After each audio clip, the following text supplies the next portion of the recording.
నమస్తే, welcome to TV 999 news. ముందుగా headlines.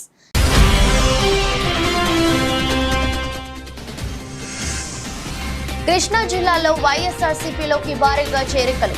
CM Jagan సమక్షంలో పార్టీలో చేరిన పెనమలూరు టీడీపీ నేత చలసాని స్మిత.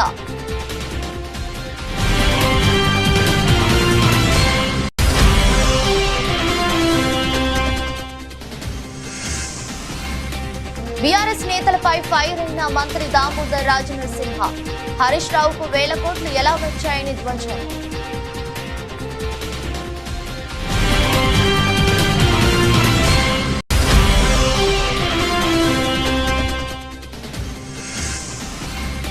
ప్రజాక్షేత్రంలో అంతరంగాన్ని అనుసరించే ఓటు వేయాలి.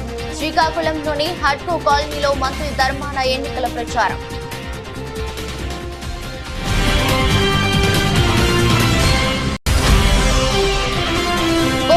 బీఆర్ఎస్ మహబూబ్ నగర్ పార్లమెంట్ ఎన్నికల సన్నాహక సమావేశం. ఎంపీగా మన్నే శ్రీనివాస్ రెడ్డిని గెలిపించుకోవాలని కార్యకర్తలకు మాజీ మంత్రి హరీష్ రావు పిలుపు.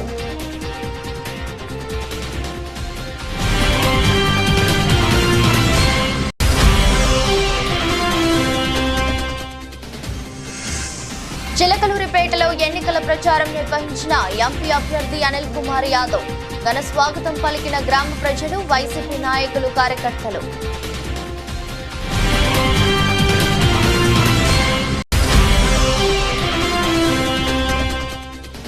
గజ్వేల్ పట్నంలో బీజేపీ అభ్యర్థి ఎన్నికల ప్రచారం. గత ప్రస్తుత ప్రభుత్వాలపై విమర్శనాస్త్రాలు సంధించిన రఘునందన్ రావు.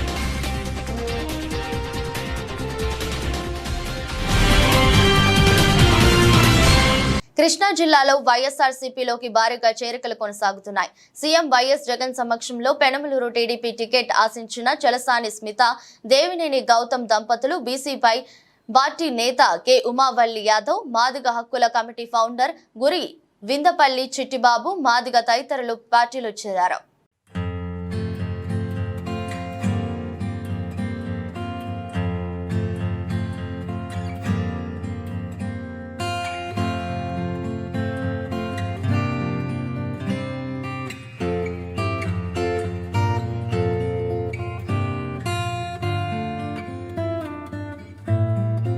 మాజీ మంత్రి హరీష్ రావుకు వేల కోట్లు ఎలా వచ్చాయి? వంగి వంగి కాళ్లు మొక్కింది ఎవరు? ప్రపంచంలో ఎక్కడా లేని కుంభకోణం ఉందంటే ధరణి ఏనని రాష్ట్ర వైద్య ఆరోగ్య కుటుంబ సంక్షేమ సైన్స్ అండ్ టెక్నాలజీ శాఖల మంత్రి దామోదర రాజనరసింహ గత ప్రభుత్వ పాలనపై ఫైర్ అయ్యారు. పటాన్చేరు అసెంబ్లీ నియోజకవర్గ ముఖ్య కార్యకర్తల సమావేశం ఆర్సీపురం శ్రీ కన్వెన్షన్ హాల్లో నియోజకవర్గ ఇన్ఛార్జి కాట శ్రీనివాస్ గౌడ్ ఆధ్వర్యంలో జరిగింది. ఈ సమావేశానికి ముఖ్య అతిథిగా హాజరైన మంత్రి దామోదర రాజనరసింహ బీఆర్ఎస్ నేతలపై ఫైర్ అయ్యారు. రబ్బరు చెప్పులు వేసుకుని వచ్చిన హరీష్ రావుకు వేల కోట్ల రూపాయలు ఎలా వచ్చాయని ప్రశ్నించారు. చరిత్ర చెప్పమంటావా అంటూ వ్యాఖ్యానించారు. 20 గ్రామాలకు 20 గ్రామాల యొక్క సమాజం, ఒక గ్రామం యొక్క సమాజం, ఒక్కో గ్రామంలో 1000 కుటుంబాలు, ఒక 20,000 30,000 కుటుంబాలను ఆగం చేయడం, జాతీయ స్థాయిలో చట్టం వచ్చిన 2013 భూసేకరణ చట్టం, దాని ఏ రకంగా ఆగం చేయడం, పేదవారిని కాపాడుకోవాలి, ఏ రకంగా అన్యాయం చేయడం, దేశ చరిత్రలో ఎక్కడ లేని పోరాటం, మొదల సాగకుండా పోచమ్మ ఆ 20,000 కుటుంబాలై కోర్టు ద్వారానే న్యాయం సాధించిన చరిత్ర కుటుంబాలకి ఆ ప్రాంతాన్ని. వీళ్ళ దుర్మార్గం ఎవరు? దుర్మార్గులు ఎవరు? ఒక్కసారి మీరు ఆలోచన చేయండి. ఇప్పుడు గుర్తొస్తున్నది మొదల సాగరు మర్చిపోయినరా? ఇంకా గుర్తొస్తలేదు. ఇంకా చాలా విషయాలు చెప్తా.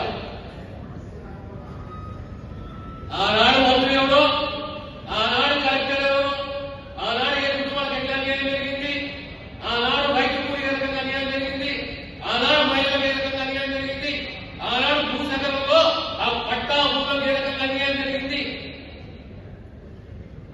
ప్రతి విషయం చెప్తా. ప్రజలు మర్చిపోయారనుకుంటారేమో, ప్రజలు కలవలేదు. లేక ఎంత ఆశ్చర్యంగా వచ్చింది. ఎక్కడ పోయిన చెరువులు, ఎక్కడ పోయిన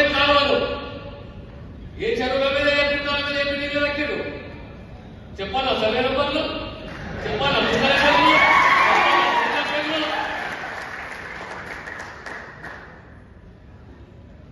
మీరు వచ్చి శుద్ధభూతులైతే మాకు బిడ్డ కదా చెప్తారు.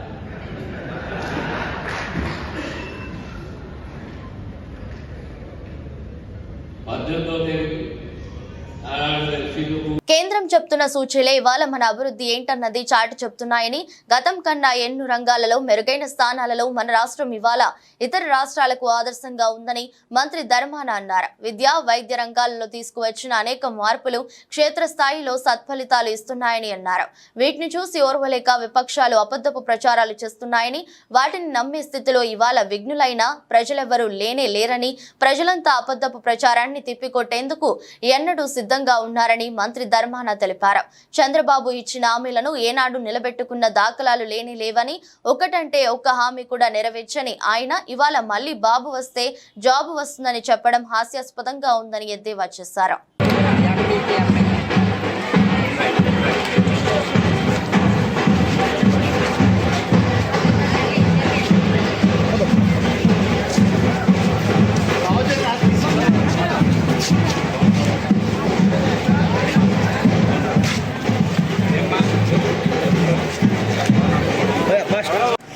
ఇక్కడ నివాసం ఉంటున్నటువంటి వారిని అందరినీ నన్ను కల్పించి మన పార్టీకి సహకరించమని కోరడానికి అవకాశం కల్పించేటువంటి ఏర్పాట్లన్నీ చేశారు. వారికి, వారిలో ఉండేటువంటి పెద్దలందరూ ఇందులో పాల్గొన్నారు. వారందరికీ హృదయపూర్వక నమస్కారం. ఎన్నికలు జరగబోతూ ఉన్నాయి కనుక మళ్ళీ మీ సహకారం కోరడానికి వచ్చాం. కానీ ఒక్కరోజే మేము ఎన్నికలకే రాలేదు. ఈ 5 సంవత్సరాలు, సంవత్సరానికి 2 సార్లు చెప్పున్న ఇదే ఇక్కడో పార్క్లో సమావేశమై మీ అందరితో కలిసి కష్టసుఖాల్ని చర్చించాం. మీరు గతంలో ఈ ప్రభుత్వాన్ని అధికారంలోకి తీసుకొచ్చారు, ఈ పార్టీ ప్రభుత్వాన్ని. ఆనాడు మాట ఇచ్చిన విధంగా అమలు చేస్తున్నటువంటి కార్యక్రమాలు సమీక్షించడానికి, మిమ్మల్ని అడిగి తెలుసుకోవడానికి అనేక సార్లు ఇక్కడ ఉన్నటువంటి పద్మావతి, రామ్మోహన్, వైకుంఠరావు, ఇంకెక్కడికి వచ్చినటువంటి ఇతర పెద్దలు అందరూ వచ్చి మిమ్మల్ని కలిసి మిమ్మల్ని ఆదర్శంగా ఈనాడు ఉంది. పరిపాలనలో చాలా సంస్కరణలు తీసుకొచ్చాం. పాలనని గడిచిన కాలంలో ఉండేటువంటి లోపాలన్నింటినీ సరిదిద్దాం. అయ్యో, ఈ సమాజంలో నన్ను ఎవరు పట్టించుకునేవారు లేరా, నా తరఫున అడిగేవారు ఉన్నారా, నాలాంటి అనాథకు గత్యంతరం ఏంటి, నాకు సిఫార్సు చేసేవాడు ఎవడు అనే నిస్పృహలో ఉండే కుటుంబాలకి ఉపశమనం కలిగించడానికి అన్ని పద్ధతుల్ని మార్చేస్తాం. అందుకే మీ ఇంటికి వచ్చి మీరు ఏ రాజకీయ పార్టీ కోటేశారో, టెక్మాల్ మండలంలో బీఆర్ఎస్ బీజేపీ పార్టీలకు గట్టి ఎదురుదెబ్బ తగిలింది. మంత్రి దామోదర్ రాజనరసింహ సమక్షంలో టెక్మాల్ మండల బీఆర్ఎస్ బీజేపీ పార్టీలకు చెందిన మాజీ సర్పంచ్లు 100 మంది ముఖ్య కార్యకర్తలు కాంగ్రెస్ పార్టీలో చేరారు. పార్టీలో చేరిన మాజీ ప్రజా ప్రతినిధులకు, ముఖ్య కార్యకర్తలకు మంత్రి దామోదర రాజనరసింహ కాంగ్రెస్ పార్టీ కండువా కప్పి స్వాగతం పలికారు. మెదక్ పార్లమెంట్ కాంగ్రెస్ పార్టీ అభ్యర్థి నీలం మధు ముదిరాజ్ను భారీ మెజారిటీతో గెలిపించాలని కాంగ్రెస్ పార్టీలో చేరిన కార్యకర్తలకు పిలుపునిచ్చారు.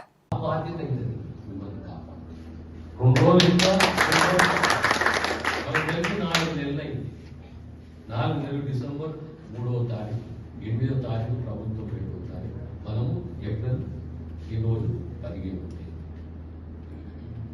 కొంతమంది ఆలోచన చేస్తారు, అరే 14 నెలలు అయిపోతే ఇంకేం కాలేదు అంటారు. 14, 9 ఏళ్ళు అనుభవించారు, అప్పుడు కానీ 4 నెలలు అడుగుతే నేను ఏం చేయాలి?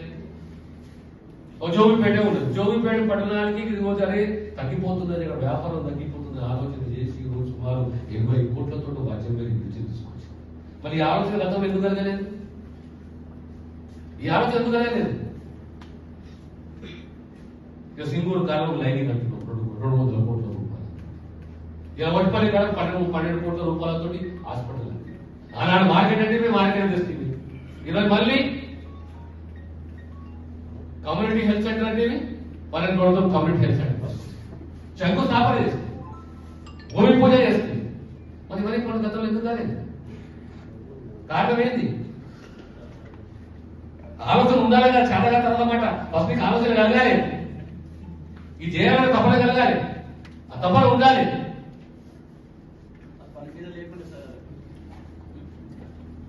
నేను గెలిచిన మరుసటి రోజు నుంచి కొంతమంది అన్నారు, అరే నేను మంత్రాలు లేదా ఎమ్మెల్యేలు ఎప్పుడు సంగారెడ్డి ఉంటున్నాడు, ఆడకపోతే మీరు అంటారు సారి కలిగాడు.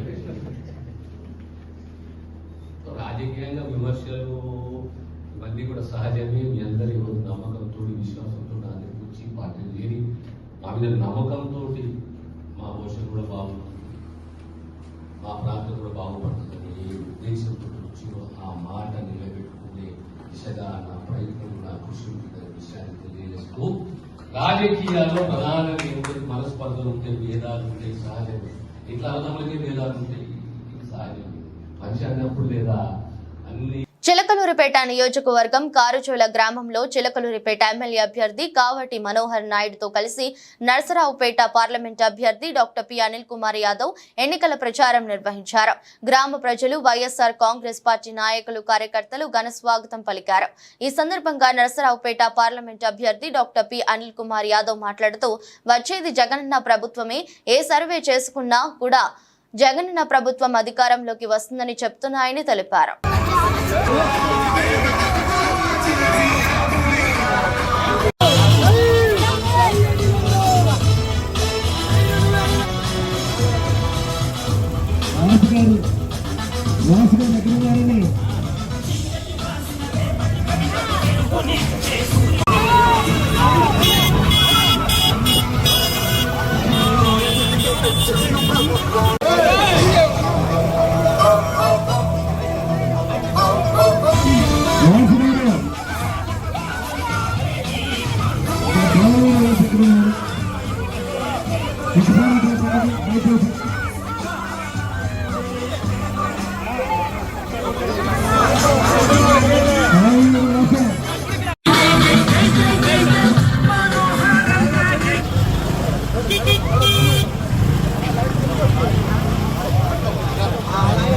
బీఆర్ఎస్ కొడంగల్ నియోజకవర్గ మహబూబ్ నగర్ పార్లమెంట్ ఎన్నికల సన్నాహక సమావేశంలో జిల్లా నాయకులు పాల్గొన్నారు. ఈ సన్నాహక సమావేశ కార్యక్రమానికి ముఖ్య అతిథిగా మాజీ మంత్రులు హరీష్ రావు, శ్రీనివాస్ గౌడ్, లక్ష్మారెడ్డి మరియు మహబూబ్ నగర్ పార్లమెంట్ అభ్యర్థి మన్నె శ్రీనివాస్ రెడ్డి, మాజీ ఎమ్మెల్యేలు పట్నం నరేందర్ రెడ్డి, ఆల వెంకటేశ్వర్ రెడ్డి, అంజయ్య యాదవ్, చిట్టం రామ్మోహన్ రెడ్డి, నారాయణపేట జిల్లా అధ్యక్షులు ఎస్ రాజేంద్ర రెడ్డి హాజరయ్యారు. ఈ సందర్భంగా మాట్లాడుతూ, పార్లమెంట్ ఎన్నికలు చాలా ముఖ్యమని, ఎంపీగా మన్నె శ్రీనివాస్ రెడ్డి గెలవడం ఎంతో ముఖ్యమన్నారు. కాంగ్రెస్ నిజ స్వరూపం 4 నెలల్లో బయటపడిందని, ప్రజల్ని నట్టెట్టా ముంచిందన్నారు. కేసీఆర్ మాత్రం మన పిల్లలు మన జిల్లాల్లో చదవాలని నారాయణపేటలో మెడికల్ కళాశాల ఏర్పాటు చేశారని, కేసీఆర్ వచ్చాక ఏ ఒక్కరూ బిందెలు పట్టుకుని రోడ్డు మీదకు రాలేదు, ఇప్పుడు నీటి కష్టాలు బిందెలు కనిపిస్తున్నాయన్నారు.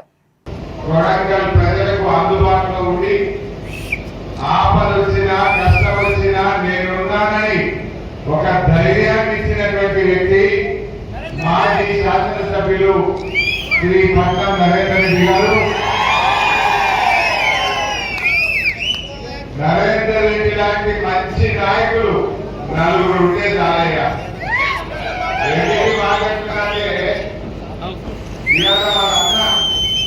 అన్నగారు బీఆర్ఎస్ పార్టీని వీడినా నరేందర్ రెడ్డి గారు మాత్రం నా అన్న పోయినా సరే నా తల్లి లాంటి బీఆర్ఎస్ పార్టీలో ఉన్న మంచి నిర్ణయం తీసుకున్న నరేందర్ రెడ్డి గారిని నేను మనస్ఫూర్తిగా అభినందిస్తా ఉన్నా. వాళ్ళందరూ పెట్టారు. నరేందర్ రెడ్డి కూడా నాకు ఎమ్మెల్సీ ఇచ్చింది, నాకు ఎమ్మెల్యే ఇచ్చింది, నా కొడంగల్కు 2000 కోట్ల నిధులిచ్చి నా ప్రజలకు మేలు చేసిన బీఆర్ఎస్ లోనే కొనసాగుతానని చెప్పి నిర్ణయం తీసుకున్న నరేందర్ రెడ్డి గారిని నేను మనస్ఫూర్తిగా అభినందిస్తా ఉన్నా. అందుకే ఆయన ఇట్లాంటి కమిట్మెంట్ ఉన్న నాయకులు 4 ఉంటే చాలు, ఖచ్చితంగా కొడంగల్ జెండా మాది గులాబీ జెండా. గౌరవనీయులు మాజీ మంత్రివర్యులు శ్రీనివాస్ గౌడ్ గారు, మాజీ మంత్రివర్యులు పెద్దలు లక్ష్మారెడ్డి గారు, మీ అందరి ఆశీస్సులతో మళ్ళీ మన కాబోయే ఎంపీ పెద్దలు శ్రీనివాస్ రెడ్డి గారికి, గౌరవనీయులు రాజేంద్ర రెడ్డి గారు, గౌరవనీయులు మా రామ్మోహన్ రెడ్డి గారు, ఆర్ వెంకటేశ్వర రెడ్డి గారు, మా అజయ్ యాదవ్ గారు, వెంకటేశ్వర రెడ్డి గారు, ఆర్ సలీబాయ్, వాస్వి గారు, రామకృష్ణ గారు, మోహన్ రెడ్డి గారు, ప్రమోద్ గారు, మధు యాదవ్ గారు, మహిమా గారు, యాదగిరి గారు, చాంద్ పాషా గారు, చాలా మంది ఉన్నారు. జనసేన పశ్చిమ నియోజకవర్గం డివిజన్ ప్రెసిడెంట్ల సమావేశంలో పెమ్మసాని వరాహి యాత్ర ప్రారంభించడం ద్వారా ఎన్డీఏ కూటమి లక్ష్యాలు మరోసారి ప్రజల్లోకి బలంగా వెళ్లాయి. అవినీతితో నిండిపోయిన ప్రస్తుత ప్రభుత్వానికి ప్రజలు త్వరలో తిలోదకాలు ఇవ్వనున్నారు అని గుంటూరు పార్లమెంట్ టీడీపీ అభ్యర్థి డాక్టర్ పెమ్మసాని చంద్రశేఖర్ తెలిపారు. గుంటూరులోని పశ్చిమ నియోజకవర్గ జనసేన డివిజన్ ప్రెసిడెంట్లతో స్థానిక జనసేన కార్యాలయంలో సోమవారం జరిగిన సమన్వయ సమావేశానికి డాక్టర్ పెమ్మసాని ముఖ్య అతిథిగా పాల్గొన్నారు. అనంతరం ఏర్పాటు చేసిన విలేకరుల సమావేశంలో పెమ్మసాని మాట్లాడుతూ గుంటూరు పార్లమెంట్ పరిధిలో అన్ని నియోజకవర్గాలు టీడీపీకి అనుకూలంగా ఉన్నాయని, టీడీపీని ఎదుర్కోవటం అసాధ్యమని తెలిసిన కొందరు వైసీపీ నేతలు అవినీతి సొమ్ముతో కక్కుర్తి రాజకీయాలు తెరలేతీస్తున్నారని తెలిపారు. నిన్న జరిగిన వారాహి యాత్ర ప్రభంజనం లాగా జరిగింది. నేను చెప్పడం కాదు, అక్కడ వాళ్ళు నాకు చెప్తా ఉన్నారు, గత 20 సంవత్సరాల్లో ఇటువంటి స్పందన ఉన్నటువంటి సభ జరగలేదు. ఎందుకు సాధ్యమైంది అంటే ఎన్డీఏ కూటమిల తెలుగుదేశం పార్టీ, జనసేన, బీజేపీ కార్యకర్తలు, ప్రజలు వీళ్ళందరూ పూర్తిగా ఏకమైపోయారు. అంటే క్షేత్రస్థాయిలో ప్రజలకు విపరీతంగా వెళ్ళిపోయింది. రెండోది, నియోజకవర్గ స్థాయిలో నాయకులు చూస్తున్నారు కాబట్టి ఇద్దరు దర్శ తీసుకుంటే ఈ విధంగా అక్కడ మాకు రాజా గారు, మండపల్ గారు నాయకత్వం అనేది కలిసి పనిచేయడం వల్ల ఇవన్నీ జరుగుతూ ఉంటాయి. మధ్యలో మిడిల్ లేయర్ వచ్చేటప్పటికి డివిజన్ ప్రెసిడెంట్స్ కానీ వాళ్ళు వెళ్తున్నారు. మెజారిటీ ప్లేసుల్లో మంచిగా నడుస్తుంది. అక్కడ ఇక్కడ 1-2 ప్లేసుల్లో వైఎస్ఆర్ కాంగ్రెస్ పార్టీకి సంబంధించినటువంటి వ్యక్తులు ఈ 5 సంవత్సరాల్లో సంపాదించినటువంటి అవినీతి సొమ్ముని ఎరవేస్తూ ప్రలోభాలు పెడుతూ కొన్ని చేస్తూ ఉన్నారు. దానికి ఒకళ్ళు ఇద్దరు ఏమన్నా ఆకర్షితులై చిన్న చిన్న తప్పులు చేస్తూ చేయొచ్చు. వాళ్ళందరికీ నేను ఒకటే చెబుతా ఉన్నా, మీరు ఆ అవినీతి సొమ్ముకి కక్కుర్తి పడి చేస్తే వాళ్ళు చేసిన అవినీతి మరకలు మీకు కూడా అంటుకుంటాయి. మీరు కూడా అవినీతి చేసినట్టే. మీరు ధర్మం వైపు ఈ రాష్ట్ర మెదక్ పార్లమెంట్ ఎన్నికల ప్రచారంలో భాగంగా సిద్దిపేట జిల్లా గజ్వేల్ పట్టణంలో బీజేపీ అభ్యర్థి రఘునందన్ రావు ఎన్నికల ప్రచారం నిర్వహించారు. స్థానిక కోట మైసమ్మ ఆలయం నుండి ఇందిరా పార్క్ చౌరస్తా దాకా రోడ్ షోలో రఘునందన్ రావు పాల్గొన్నారు. ఈ సందర్భంగా ఆయన మాట్లాడుతూ బీఆర్ఎస్ ఎంపీ అభ్యర్థి వెంకట్రామరెడ్డికి ఉమ్మడి కుటుంబంలో 30 డబుల్ బెడ్రూమ్లు ఉన్నాయి. పేదోడికి ఒక డబుల్ బెడ్రూమ్ కూడా కట్టించలేదని, కలెక్టర్ గా ఉండి గజ్వేల్ రోడ్డు వైడింగ్ లో నివాసాలు కోల్పోయిన వాళ్లకు నివాసాలు ఏర్పాటు చేయలేని దౌర్భాగ్యుడు విమర్శించారు. మరోవైపు కాంగ్రెస్ ప్రభుత్వంపై రఘునందన్ రావు విమర్శలు గుప్పించారు. రేవంత్ రెడ్డి అసెంబ్లీ ఎన్నికలలో మహిళలకు అడ్డగోలుగా హామీలు ఇచ్చిండు, ఏ ఒక్కటి నెరవేర్చలేదని ఆరోపించారు. బీజేపీ ప్రభుత్వం రాగానే వచ్చే 5 సంవత్సరాలు దేశంలోని ప్రజలందరికీ ఉచిత రేషన్ పంపిణీ చేస్తామని తెలిపారు. డబుల్ బెడ్రూమ్ లేవి, ఇచ్చిన డబుల్ బెడ్రూమ్ లో కాయిదాలు లేవి, రోడ్లు వెడల్పంటివి, పూల కొడితివి, సగం సగం ఇల్లు శ్మశానం లెక్క కనబడుతున్నాయి. మా ఇల్లేవి సార్ ఏం నిలబెడుతుంది. రానిచ్చిరా లోపలికి? రానిచ్చిరా? ఓడిపోయినాక బుద్ధి వచ్చిందా? ఇంకా రాలేదు. వచ్చిందా? ఇక ఇప్పుడు ఓడగొడితే వస్తుంది. ఇప్పుడు ఓడగొడితే బరాబరి భూమి మీదకి వస్తారు వాళ్ళు. ఎవరు నిలబడ్డారు? ఇలా వెంకట్రామరెడ్డి నిలబడ్డాడు. ఎవరు వెంకట్రామరెడ్డి? సిద్దిపేటకు 10 ఏళ్లు కలెక్టర్ గా చేసిండు. ఎన్నేళ్ళు చేసిండక? 10 ఏళ్లు కలెక్టర్ గా చేసిండు. సార్ మొన్న దుబ్బాకకు వచ్చి మీటింగ్ పెట్టి చెప్తున్నాడు, మా ఇంట్లో 30 బెడ్రూమ్లు ఉన్నాయని చెప్తున్నాడు. ఎన్ని ఉన్నాయక? 10 ఇంట్లో 30 ఉంటుంది, 100 ఉంటుంది. మనం ఏమడిగినాం? 2 బెడ్రూమ్లు ఇల్లు అడిగినాం. ఇచ్చిరా డబుల్ బెడ్రూమ్లు? గరీబ్ వాళ్ళకి ఇచ్చిరా? రోడ్లు కూడబట్టి ఇల్లు వెడల్పు చేసిన వాళ్ళకి డబుల్ బెడ్రూమ్లు వచ్చినాయా? మరి సార్ ఇంట్లో 30 బెడ్రూమ్లు ఉన్నాయట కలెక్టర్ ఇంట్లో. మనకి ఎందుకక్క? నీకు 30 ఉంటుంది, 100 ఉంటుంది. మాకు 2 డబుల్ బెడ్రూమ్లు 2 ఇల్లు ఇవ్వమని ఇచ్చినాం. ఇచ్చిరా? వచ్చినాయా దరఖాస్తులు? దరఖాస్తులు వచ్చినాయి కానీ ఇల్లు రాలేదు. ఆయన కలెక్టర్ ఉండి పేద ప్రజలకు సేవ చేయమంటే గిడ ములుగు కాడ, గడ మరుకు కాడ గరీబులకు క్షీరసాగర్ కాడ దళితులకి గిరిజనులకు అసైన్మెంట్ భూములు ఇస్తే కలెక్టర్ ఉండి ఆ భూములకి పట్టాలు ఇవ్వమంటే మీ భూములు పోతా ఈరని గుంజుకున్నాడు. 150 ఎకరాలు గుంజుకున్నాడు. గిడ మరకు కాడ, గజ్వేల్ కాడ, క్షీరసాగర్ కాడ, నాగిరెడ్డిపల్లి కాడ ఇట్లా ఏడ జాగ కనబడితే ఆడ జాగలు గుంజుకున్నాడు. రాజపుష్ప అని బంగ్లాలు కడుతున్నాడు. మనల్ని రోడ్డు మీద ఎత్తున్నాడు, ఆయన మాత్రం బంగ్లాలు కట్టుకొని ఊరెగుతున్నాడు. అసలు మెదక్ జిల్లాలో ఎవ్వరు లేరట కేసీఆర్కి. మీ గజ్వేల్ కూడా ఆయన పాపం ఆయనకు 2 సార్లు సీట్ ఇచ్చిండు. 2 సార్లు. సీఎం వైఎస్ జగన్ పై దాడి గురించి చంద్రబాబు, పవన్ విచక్షణ కోల్పోయి మాట్లాడుతున్నారని వైఎస్ఆర్సీపీ ప్రధాన కార్యదర్శి సజ్జల రామకృష్ణారెడ్డి మండిపడ్డారు. ప్రజలు ఓటుతో వారికి సరైన సమాధానం చెప్తారని అన్నారు. మనిషికి దెబ్బ తగిలితే సానుభూతి చూపించి ప్రధానమంత్రి ఇంక్లూడింగ్ చంద్రబాబు కూడా అన్నాడు మళ్ళీ విచిత్రం, ఖండిస్తున్నాను ఇదని చెప్పి అంటూనే మళ్ళీ ఇంకో పక్క దాడి అని ఆయనే అని మళ్ళీ ఇంకో పక్క ఇది డ్రామా అని ఆయనే అంటాడు. దాడి అయినా కావాలి, డ్రామా అన్నా కావాలి. అందులో దేనికి చంద్రబాబు స్టిక్ అయి ఉన్నాడు, దేని ఆయన గట్టిగా ఫీల్ అవుతున్నాడు, ఎందుకు అదైనా గట్టిగా చెప్పలేకపోతున్నాడు అంటే ఏమన్నా మళ్ళీ సింపతి వస్తుందేమో అని భయం చంద్రబాబు జగన్మోహన్ రెడ్డి గారికి. ఇలాంటి వీళ్ళ డ్రామాలు వీళ్ళకున్నాయి అలవాటు. ఇప్పుడు కూడా వాళ్ళు డ్రామాలు వేస్తున్నారు, నటిస్తున్నారు. ఒక ఇన్సిడెంట్ దుర్ఘటనకు సంబంధించి ఈ మాట్లాడాల్సిన పద్ధతిలో కాకుండా అసహ్యంగా అసభ్యంగా మాట్లాడుతున్నారు. అండ్ వాళ్ళ విచక్షణకు వదలడానికి కూడా లేదు. జనం కూడా అది గమనిస్తున్నారు అనే విషయం మీడియా ద్వారా తెలియజేస్తారు. అదే దానికి ఆన్సర్ ఇవ్వాలన్నా కూడా ఇబ్బందికరమైంది. ఎందుకంటే ఎన్నికలు వచ్చినప్పుడు ఎందుకు జరుగుతున్నాయి, ఇంకొకప్పుడు ఎందుకు జరగలేదు అంటే అసలు అట్లా జరిగించుకొని చేయించుకోగలరు ఎవడన్నా? పవన్ కళ్యాణ్ అట్లా చేయించుకుంటాడా? ఒక కత్తి తీసుకొని పొడుచుకోవడము లేక ఇంకొక రాయితో కొట్టించుకోవడమో చేయగలడా? ఆ పవన్ కళ్యాణ్ తన అభిమానంతో ఎవరితో దూరం నుంచి కొట్టించుకోవచ్చు కదా, ఎక్కడ తగలాలని చూసుకొని గురి పెట్టి కొట్టించుకోవచ్చు కదా. జరుగుతుంది, అది సాధ్యమేనా? అతనికి ఏం మాట్లాడాలనో అర్థం కావట్లేదు.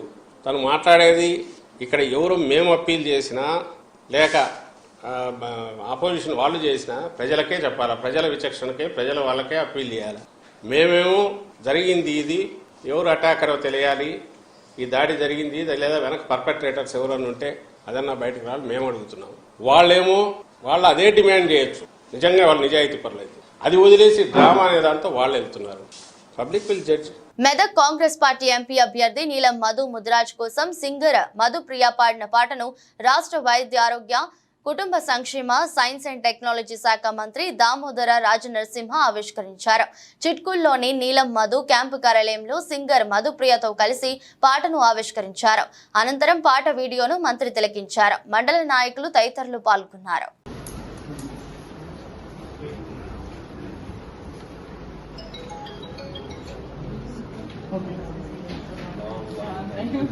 అనంతరం తూళ్లూరు మండలం వడ్డమాను, హరిశ్చంద్రపురం, బోరుపాలెం, దొండపాడు గ్రామాల్లో గుంటూరు పార్లమెంట్ ఎంపీ అభ్యర్థి పెమ్మసాని చంద్రశేఖర్ తో కలిసి రోడ్ షో ఎన్నికల ప్రచారంలో తాడికొండ టీడీపీ ఉమ్మడి ఎమ్మెల్యే అభ్యర్థి తెనాలి శ్రావణ్ కుమార్ పాల్గొన్నారు. ఈ సందర్భంగా దొండపాడు గ్రామంలో 100 కుటుంబాలు వైసీపీని వీడి తెలుగుదేశం పార్టీలోకి చేరారు. వారికి గుంటూరు పార్లమెంట్ అభ్యర్థి పెమ్మసాని చంద్రశేఖర్, తాడికొండ టీడీపీ ఉమ్మడి ఎమ్మెల్యే అభ్యర్థి తెనాలి శ్రావణ్ కుమార్ కండువా వేసి పార్టీలోకి ఆహ్వానించారు. జగనన్నపై దాడిని ఖండిస్తూ చెన్నైలో నిరసనలు చేపట్టారు.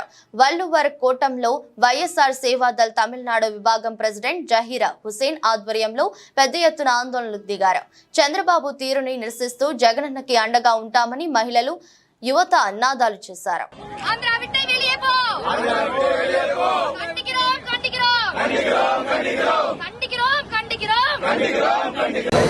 பாதயாத்திரை செல்லும் பொழுது மக்களை பார்க்க வேண்டும் என்ற ஆசையில் ஜெகனண்ணனின் நம்பிக்கையின் மீது அனைத்து மக்களும் காத்துக் கொண்டிருக்கும் சமயம் பார்த்து எதிர்க்கட்சிகள் சந்திரபாபு நாயுடு அவன் ஒருவனே இதை போல தீய செயலை செய்வான் என்று நான் கர்வத்துடன் இங்கு தெரிவித்துக் கொள்கிறேன். பூக்கள் வீசுவது போல் அண்ணனின் நெற்றியில் கல்லை வீசிவிட்டான் அந்த நய வஞ்சகன். இதை நாங்கள் வன்மையாக கண்டிக்கின்றோம். அண்ணனின் ஒரு வார்த்தைக்காக நாங்கள் இங்கு கட்டுப்பட்டு இருக்கிறோம். எங்கள் அனைவருக்கும் தெரியும் அண்ணன் தான் வருவார் என்று. மக்களின் சாட்சியும் தேவனின் சாட்சியும் எங்கள் அண்ணனின் பக்கத்தில் இருக்கிறது. யாராவது என்ன பண்ணாலும் எங்கள் அண்ணனே திருப்படியும் வருவார். தமிழ்நாட்டில் இதுபோல் வேறு மாநிலத்தில் நடந்த சம்பவத்தை தமிழ்நாட்டில் கண்டிக்கின்றோம் என்றால் அண்ணனின் மீதுள்ள தீராத காதல் என்பதே இதற்கு சாட்சி. எத்தனை மாணவர்கள், எத்தனை சகோதரர்கள், எத்தனை சகோதரிகள், எத்தனை பாட்டிகள், எத்தனை தாத்தாக்கள் இங்கு காத்துக் கொண்டிருக்கிறார்கள், வேதனை கொண்டிருக்கிறார்கள் அண்ணனின் கொண்டு ஆக வேண்டாம் என்று. இது போல இன்னும் நடக்கக்கூடாது என்று எச்சரிக்கிறோம். என்ன பண்ணாலும் எங்கள் அண்ணனே 2019 நீ சதி வேலை செய்தாய், அதை நாங்கள் மன்னித்து விட்டோம். மறுபடியும் உன் வேலையை நாச வேலைக்கு காட்டுகின்றாய். இதுவே உனக்கு கடைசி பாடம். ஆந்திரா விட்டை ஓடிவிடு. நீ வாக்குறுதி சொன்னது போல் இந்த சட்டசபையே உனக்கு கடைசி அரசியல். தயவு செய்து சொல்கிறேன், கேட்டுக்கொள். எங்கள் அனைத்து மாணவர்களும் அவ்வளவு கோபத்தில் உள்ளார். எங்கள் அண்ணனின் கண் அசைவுக்காக காத்துக் கொண்டிருக்கிறார். அவர் மூம் என்று சொல்லிவிட்டால் நீங்கள் யாரும் தாங்க மாட்டீர்கள். மறுபடியும் எச்சரிக்கின்றோம். 175க்கு 175 ஜெகனண்ணனே வருவார்.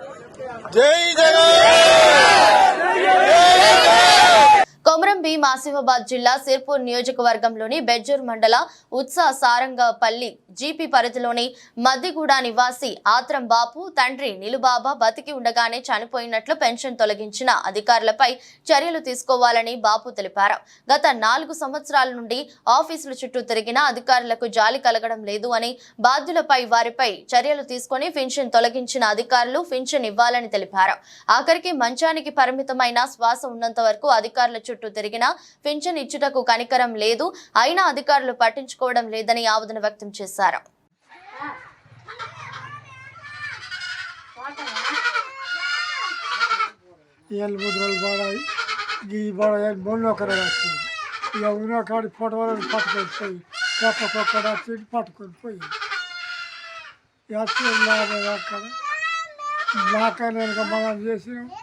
మళ్ళా దాకా వెనక చేసిన వాళ్ళకి వచ్చిపోయింది. ఈ మనకి దొరికింది పదాంగా మేము తీసుకోకట చేత కాదు. మొత్తం బొమ్మలు గిమ్మలు మొత్తం కొంచెం పోయిన నాకు ఈ చేత కాదు. ఆ చెట్టు మీరు రాని సాగం చేస్తుంది కావండి సరళాడతాడు. వార్తలు ముగించే ముందు మరోసారి హెడ్లైన్స్.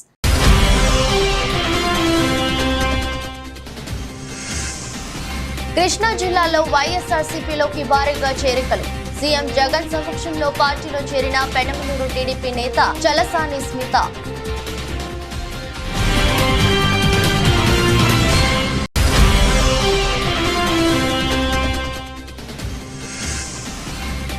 బీఆర్ఎస్ నేతలపై ఫైర్ అయిన మంత్రి దామోదర్ రాజనరసింహ.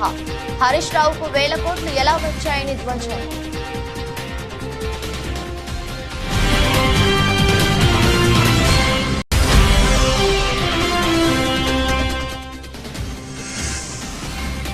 ప్రజాక్షేత్రంలో అంతరంగాన్ని అనుసరించే ఓటు వేయాలి. శ్రీకాకుళంలోని హడ్కో కాలనీలో మంత్రి ధర్మాన ఎన్నికల ప్రచారం.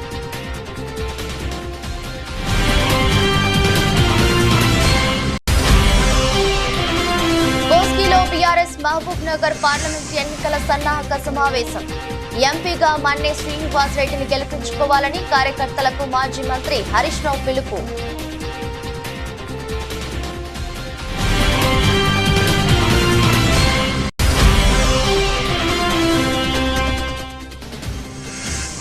చిలకలూరిపేటలో ఎన్నికల ప్రచారం నిర్వహించిన ఎంపీ అభ్యర్థి అనిల్ కుమార్ యాదవ్. ఘన స్వాగతం పలికిన గ్రామ ప్రజలు, వైసీపీ నాయకులు, కార్యకర్తలు.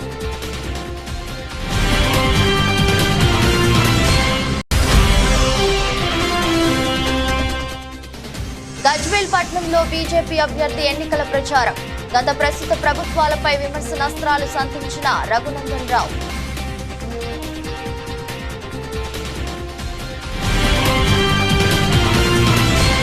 ఈ రోజు బులెటిన్ మరో బులెటిన్లో మళ్ళీ కలుద్దాం.